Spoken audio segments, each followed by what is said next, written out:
Hi there! Welcome to watching VideoGaming Father's video review of 2D side-scrolling shoot-'em-up game with time-based mechanics called Sine Mora EX. Is it a game with a strong story that is worth following? Who is the main hero and what is his motivation to get an arm-to-teeth plane and use its power against the tons of enemies? Is it just a common shoot-'em-up game, or are there some refreshing ideas making the game more interesting? Do you need to have ninja reflexes to go through the game, or can it be also played by casual players? Does it have responsive controls allowing you to shoot the enemies with the preciseness of a surgeon? Does it have audiovisuals that can please your eyes and ears? Will you find that a local multiplayer providing even more fun for family playing? Just bear with me for the next few minutes and you will get the complete picture to decide whether this is the right game for you or not.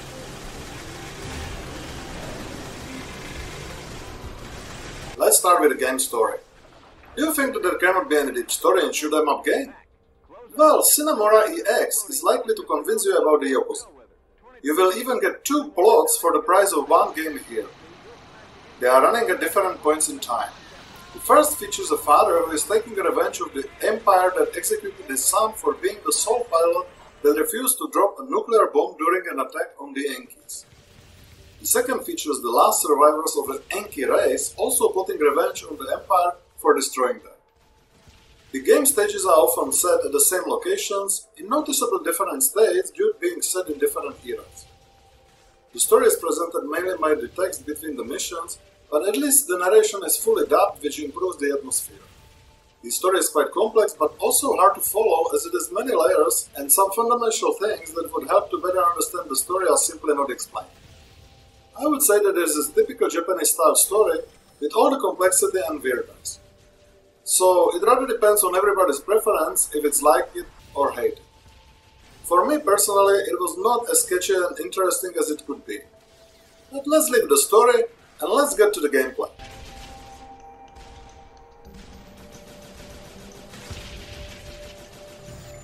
On the first sight, Sine Mora EX is a typical side-scrolling shoot-'em-up game.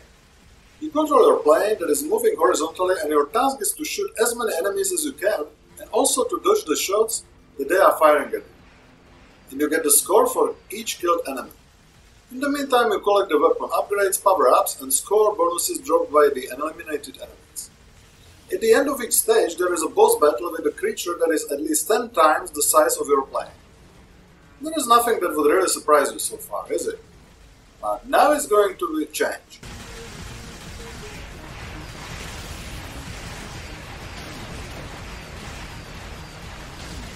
Unlike in many other shooters, you have no health bar or life counter. Is your plane invulnerable then? Of course not. Sine Mora EX comes with a very original mechanics that we know rather from racing games than from shoot-'em-ups. You are given the time limit and every time your plane gets shot, the time limit decreases. Once you reach 0, you are done and you need to hit continue to proceed further. The thing is that the time is running continuously, as it usually does in the real world, and the only way to add some seconds to the time limit is to reach the checkpoint and... Wait a minute, this is not a real racing game, is it? So the only way to get some additional seconds is to eliminate the enemies. The more enemies in a shorter time, the better. This actually makes you play offensively rather than just hiding and dodging enemies' bullets. I really like this idea as it brings the adrenaline to the game, especially in the moment when we are almost out of time and wait for the next wave to quickly add up some seconds to the time limit to survive. Well done here. How about your arsenal and power-ups?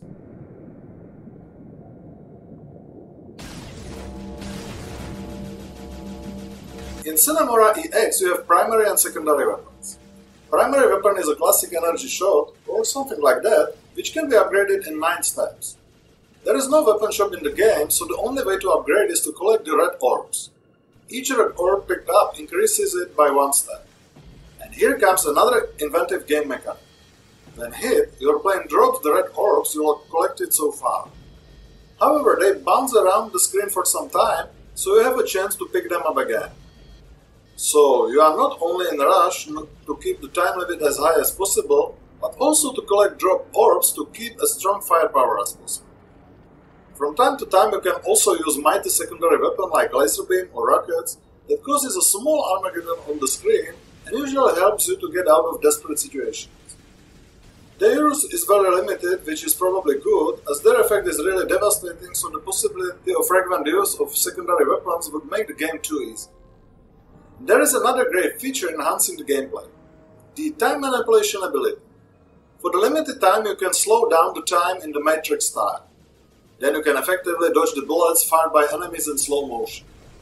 Using it at the right moment can save you precious seconds. Another great yet not so original idea. Now let's have a look at the enemies and level design.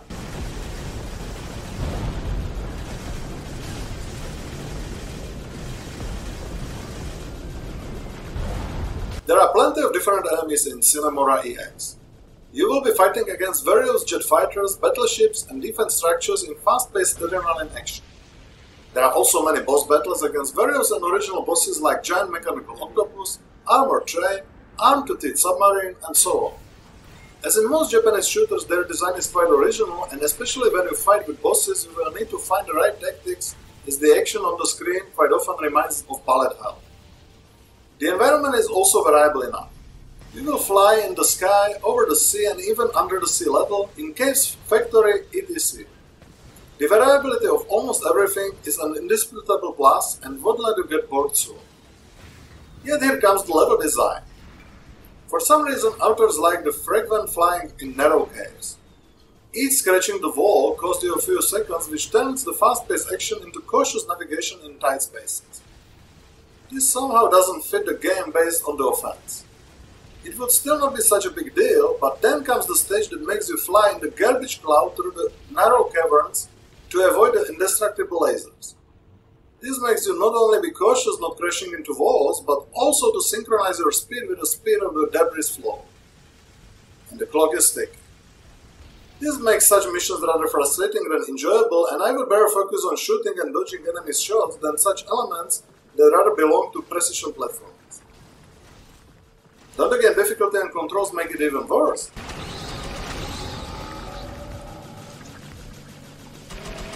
As for the game difficulty, there are 4 levels of it you can choose from: normal, challenging, hard, and insane. It differs in the number of continues. On the standard difficulty, players are given 8 continues, while with the insane difficulty you get only 5. It also varies in the on-screen ordnance from enemies. I would say that even normal difficulty is not very suitable for casual players. Okay, 8 continues is not so limiting, you probably think right now. But it's quite easy to lose some of them in frequent boss battles before you find the right tactics, and along with those cavern passages, it's really difficult to finish the game. The thing is that if you are out of continues, you will see the beloved game over screen, which is really defined game over, and you need to start the whole game over again. And this is a very frustrating experience, rather belonging to the era of arcade machines from the 80s than to the modern game. Luckily, the game controls are easy and responsive, so the plane reacts to your commands promptly and precisely most of the time.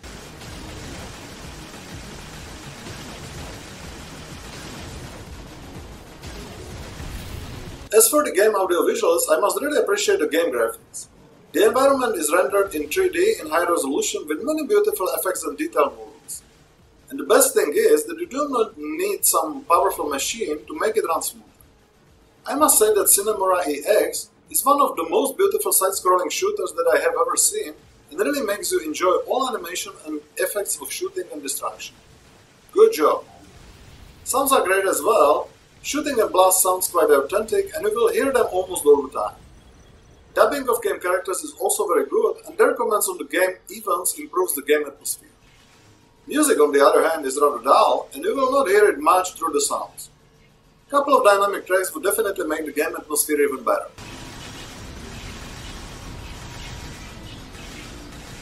Okay, so let's sum it up now. Can I recommend Sine Mora EX to fellow gaming fathers with their families? There are for sure many pros: original game concept based on time, useful power-ups, time manipulation ability, wide variety of enemies, variability of the environment, precise controls, beautiful graphics, and atmospheric sounds along with dubbing.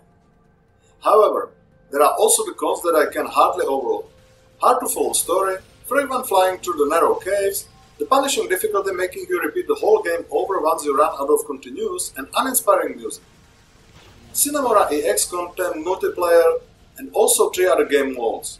arcade that removes narrative cutscenes and limits the player to 3 continues, score attack that allows players to replay and complete stage with only 1 life, and boss training that allows players to practice any unlocked boss battles.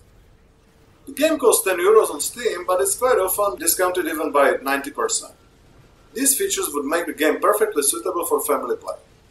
Unfortunately, the frequent narrow caves, along with limited number of continues making you start the whole game over once you run out of it, make the game frustrating rather than enjoyable. It's a shame that a couple of bad design decisions ruined the game with such original mechanics and beautiful presentation. With a heavy heart, I'm giving Sine Mora EX thumbs down, and VideoGaming Father's index 5+ out of 10. Not recommended. Thank you for spending your time by watching my Sine Mora EX video review. Please do not forget to give it a thumb up and subscribe to my VideoGaming Father's channel if you have enjoyed it. Bye bye!